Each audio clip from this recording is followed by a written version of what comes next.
complet, de méthode de coût complet. D'accord? Donc, comme vous avez déjà vu en analysant l'extrait des examens ainsi que leurs corrigés, donc les mêmes tableaux que vous avez vus dans les corrigés sont les mêmes qu'on va utiliser, avec la même présentation. Donc on a le coût d'achat de la matière première M, donc les charges directes. On a prix d'achat. Donc si on revient aux données,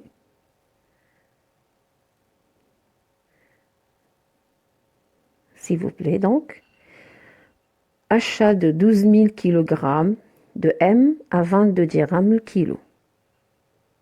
Sur le tableau, vous allez avoir prix d'achat 12 000 dans la quantité, le prix unitaire 22, le montant c'est 264 000. D'accord? On a l'élément de charge indirecte. Ce sont les frais sur achat. On va revenir aux données. Voilà, si vous voyez ici, on a pour frais sur achat pour la matière première M 10 500.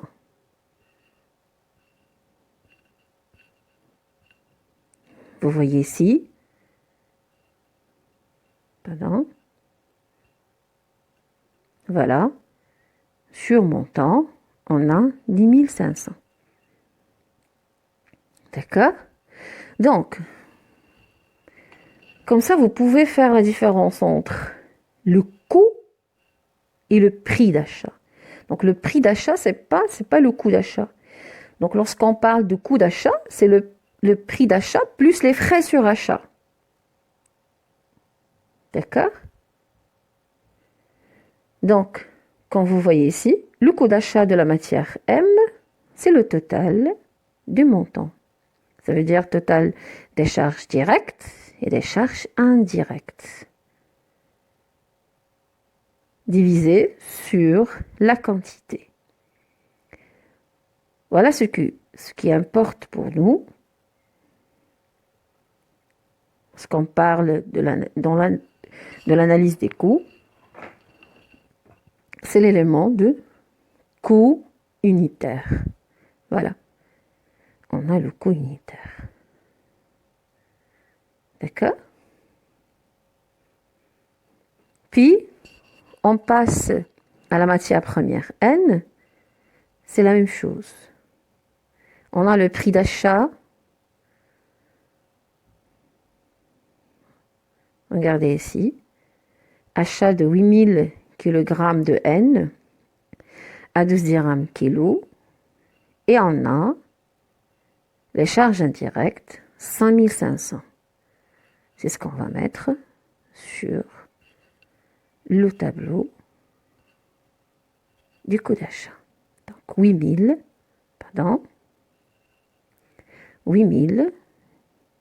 la quantité, 8000 kg à 12 dirhams le kilo. Voilà le montant total. C'est bon. Puis, frais sur achat qu'on a trouvé sur le tableau des charges, 5500.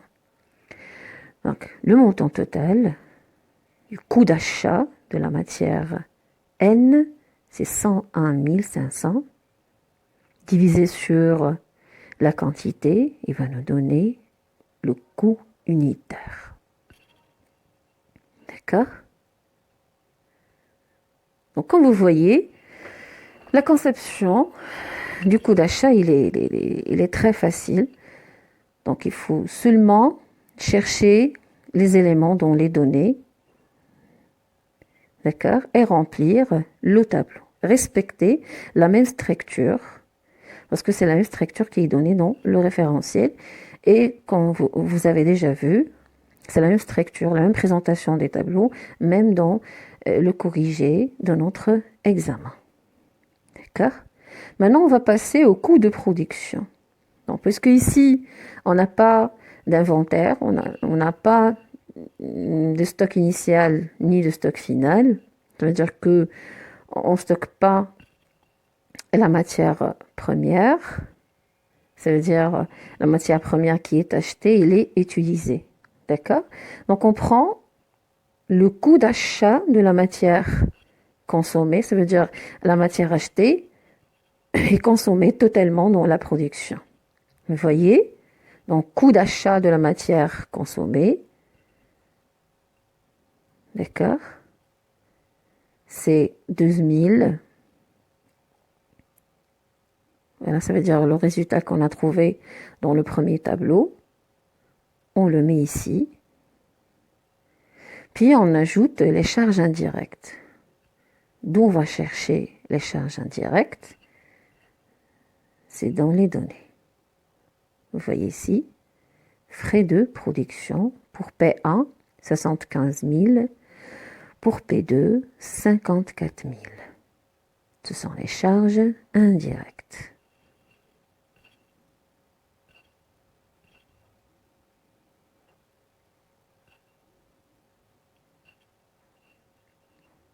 Vous voyez, 75 000 pour le produit P1.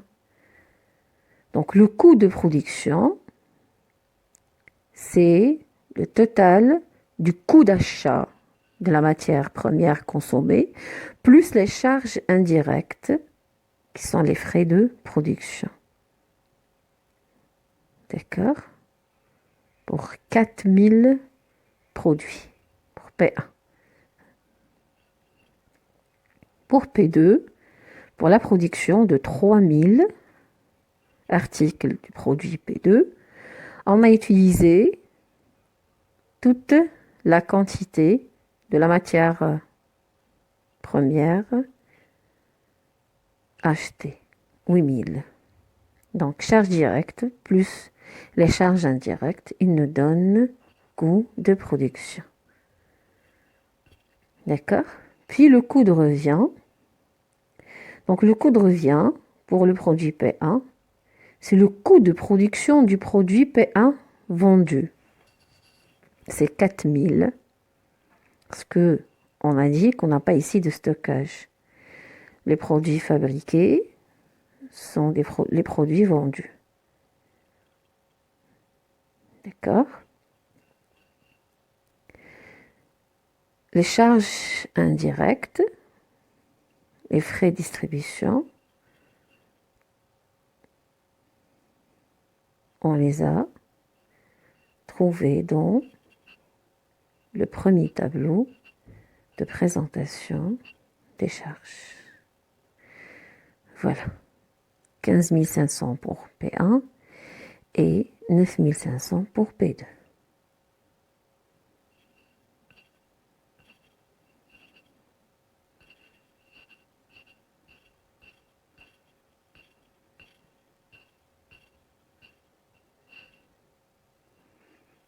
D'accord?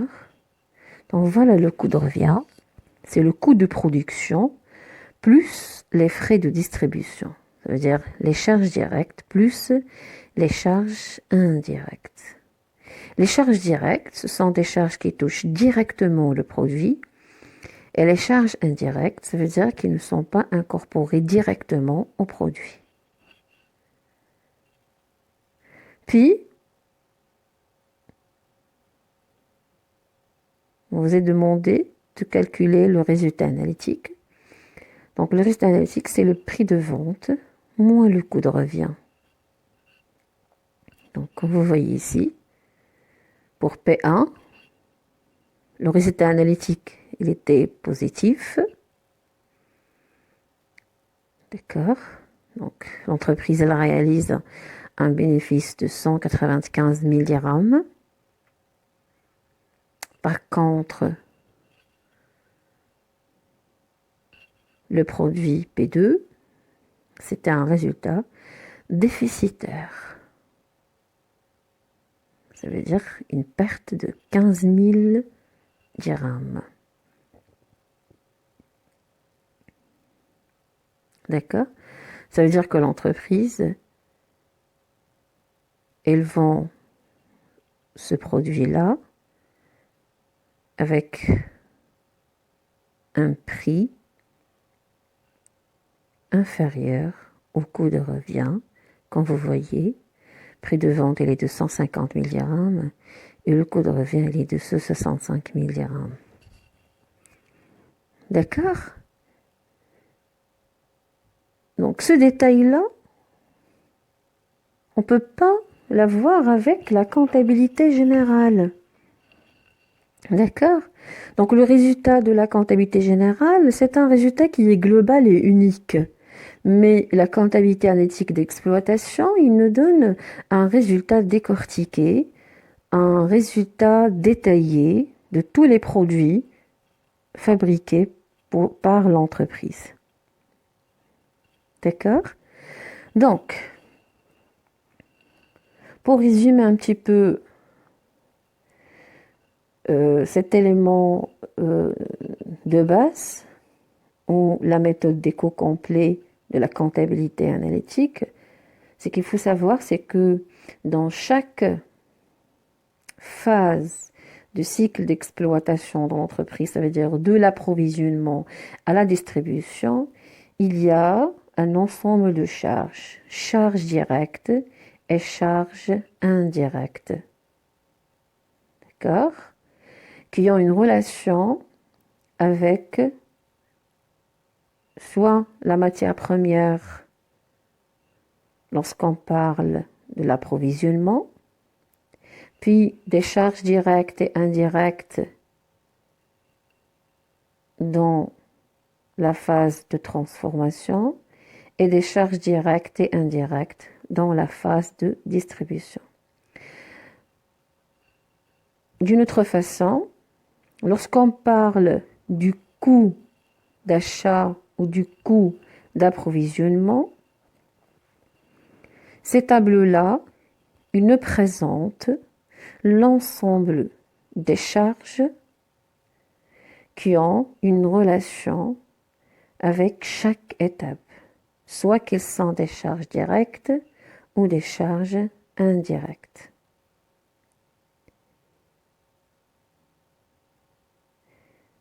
Et que chaque phase, elle a une liaison ou une relation avec la phase précédente. Donc, lorsqu'on a parlé du coût d'approvisionnement, on a calculé le coût sur la base des charges directes et des charges indirectes. Ce coût-là, on l'a utilisé dans le calcul du coût de production. Ça veut dire que le coût d'achat des matières premières, elle entre dans le calcul du coût de production. Et le coût de production, on n'a pas un stock initial, ni un stock final des matières premières et des produits. Ça, c'est une application simpliste un petit peu, pour que vous ayez, pour que vous pouvez avoir dans votre esprit ce mécanisme-là de coût complet, de méthode de coût complet. D'accord? Donc, comme vous avez déjà vu en analysant l'extrait des examens ainsi que leurs corrigés, donc les mêmes tableaux que vous avez vus dans les corrigés sont les mêmes qu'on va utiliser, avec la même présentation. Donc on a le coût d'achat de la matière première M, donc les charges directes. On a prix d'achat. Donc si on revient aux données,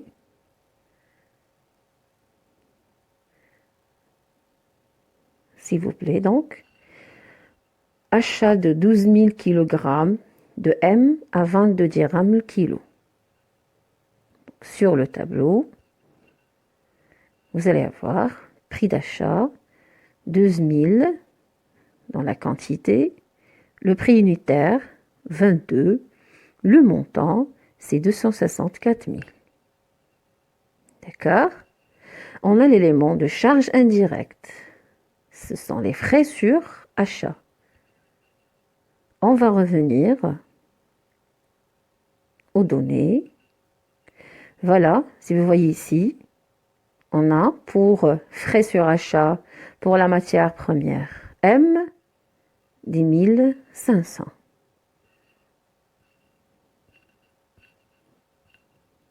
Vous voyez ici, pardon, voilà, sur montant, on a 10 500. D'accord? Donc, comme ça, vous pouvez faire la différence entre le coût et le prix d'achat. Donc, le prix d'achat, c'est pas le coût d'achat. Donc, lorsqu'on parle de coût d'achat, c'est le prix d'achat plus les frais sur achat. D'accord? Donc, quand vous voyez ici, le coût d'achat de la matière M, c'est le total du montant. Ça veut dire total des charges directes et des charges indirectes, divisé sur la quantité. Voilà ce qui importe pour nous. Lorsqu'on parle de l'analyse des coûts, c'est l'élément de coût unitaire. Voilà. On a le coût unitaire. D'accord? Puis, on passe à la matière première N. C'est la même chose. On a le prix d'achat. Regardez ici. Achat de 8000 kg de N à 12 dirhams kilo. Et on a les charges indirectes, 5500. C'est ce qu'on va mettre sur le tableau du coût d'achat. Donc 8000 dans la quantité, 8000 kg à 12 dirhams le kilo. Voilà le montant total.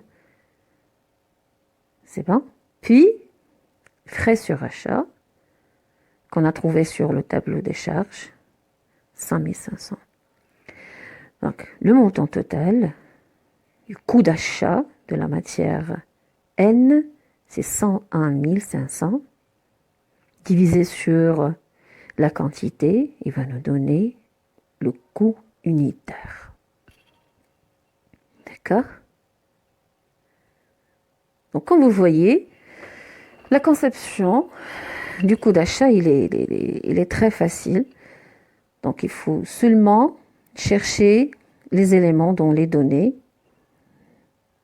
d'accord, et remplir le tableau. Respecter la même structure, parce que c'est la même structure qui est donnée dans le référentiel. Et comme vous avez déjà vu, c'est la même structure, la même présentation des tableaux, même dans le corrigé de notre examen. D'accord? Maintenant, on va passer au coût de production. Donc, puisque ici, on n'a pas d'inventaire, on n'a pas de stock initial ni de stock final. Ça veut dire que on ne stocke pas la matière première. Ça veut dire la matière première qui est achetée, elle est utilisée. D'accord?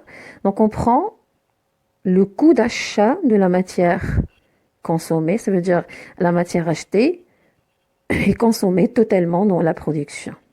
Vous voyez? Donc, coût d'achat de la matière consommée. D'accord? C'est 12 000. Voilà, ça veut dire le résultat qu'on a trouvé dans le premier tableau. On le met ici. Puis, on ajoute les charges indirectes. D'où on va chercher les charges indirectes?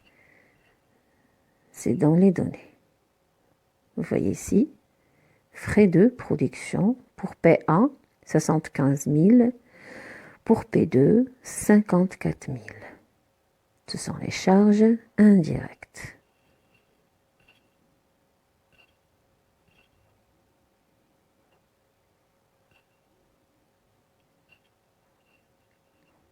Vous voyez, 75 000 pour le produit P1. Donc le coût de production, c'est le total du coût d'achat de la matière première consommée, plus les charges indirectes, qui sont les frais de production. D'accord? Pour 4000 produits, pour P1. Pour P2, pour la production de 3000 articles du produit P2, on a utilisé toute la quantité de la matière première achetée, 8000. Donc, charge directe plus les charges indirectes, il nous donne coût de production. D'accord? Puis le coût de revient. Donc, le coût de revient pour le produit P1, c'est le coût de production du produit P1 vendu. C'est 4000. Parce que on a dit qu'on n'a pas ici de stockage. Les produits fabriqués sont les produits vendus. D'accord? Les charges indirectes, les frais de distribution, on les a trouvés dans le premier tableau de présentation des charges. Voilà. 15 500 pour P1 et 9 500 pour P2.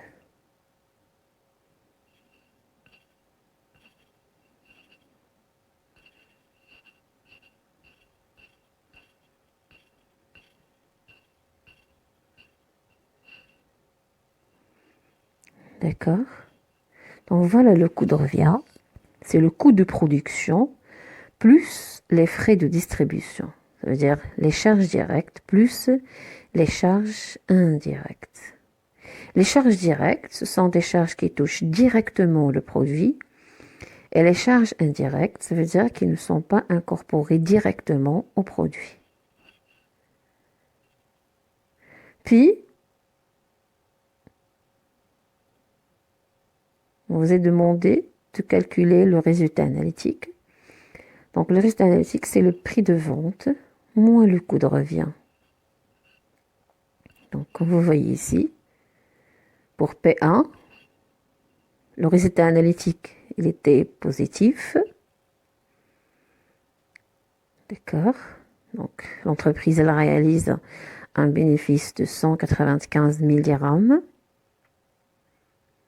Par contre, le produit P2, c'était un résultat déficitaire. Ça veut dire une perte de 15 000 dirhams. D'accord? Ça veut dire que l'entreprise, elle vend ce produit-là avec un prix inférieur au coût de revient. Comme vous voyez, prix de vente, il est de 150 000 dirhams et le coût de revient, il est de 65 000 dirhams. D'accord? Donc ce détail-là, on ne peut pas l'avoir avec la comptabilité générale. D'accord? Donc le résultat de la comptabilité générale, c'est un résultat qui est global et unique. Mais la comptabilité analytique d'exploitation, il nous donne un résultat décortiqué, un résultat détaillé de tous les produits fabriqués par l'entreprise. D'accord? Donc, Pour résumer un petit peu cet élément de base, ou la méthode d'écho complet de la comptabilité analytique, ce qu'il faut savoir, c'est que dans chaque phase de cycle d'exploitation dans l'entreprise, ça veut dire de l'approvisionnement à la distribution, il y a un ensemble de charges, charges directes et charges indirectes, d'accord, qui ont une relation avec soit la matière première lorsqu'on parle de l'approvisionnement, puis des charges directes et indirectes dans la phase de transformation et des charges directes et indirectes dans la phase de distribution. D'une autre façon, lorsqu'on parle du coût d'achat ou du coût d'approvisionnement, ces tableaux-là, ils ne présentent l'ensemble des charges qui ont une relation avec chaque étape, soit qu'ils sont des charges directes ou des charges indirectes.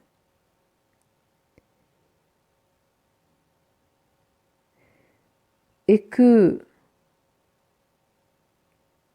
chaque phase, elle a une liaison ou une relation avec la phase précédente.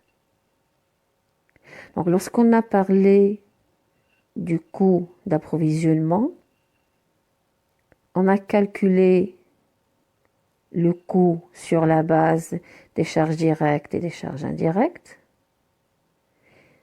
Ce coût-là, on l'a utilisé dans le calcul du coût de production. Ça veut dire que le coût d'achat des matières premières, elle entre dans le calcul du coût de production.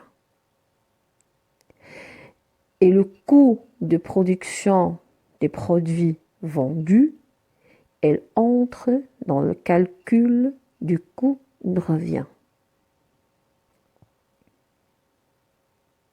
D'accord ?